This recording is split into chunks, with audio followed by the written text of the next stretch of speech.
রাজনীতির প্রতি এখন বেশি আকর্ষণ মানুষের। ছেলেরা পড়াশোনা ছেড়ে রাজনীতির প্রতি বেশি আগ্রহী।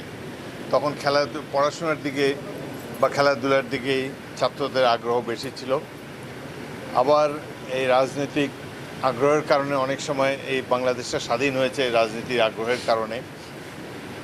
আবার কখনো কখনো স্বৈরশাসন যখন বাংলাদেশের মানুষের উপর চেপে বসে, তখন আবার এই ছাত্র যুবকরাই জনগণের পক্ষ থেকে রাজপথে নেমে এসে স্বৈরশাসনের অবসান ঘটায়, গণতান্ত্রিক ব্যবস্থাকে আবার পুনঃপ্রবর্তন করে।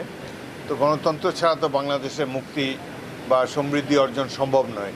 সেই দিক দিয়ে রাজনীতির এই একটা ভালো দিক আমি লক্ষ্য করেছি যে সাধারণ মানুষের সচেতনতা বেড়েছে, গণতন্ত্রের প্রতি তাদের ঐকান্তিক আগ্রহ বেড়েছে। এটি বাংলাদেশকে অনেক আগে নিয়ে যাবে। বিশেষ করে গত 16 বছরের স্বৈরশাসনের পর ছাত্র জনতা, ছাত্রদের অভিভাবকরা, সাধারণ মানুষ রাজপথে নেমে যেভাবে এই মাফিয়াতন্ত্রের অবসান ঘটিয়েছে, সেটি বাংলাদেশের জন্য এক গৌরবময় অধ্যায়।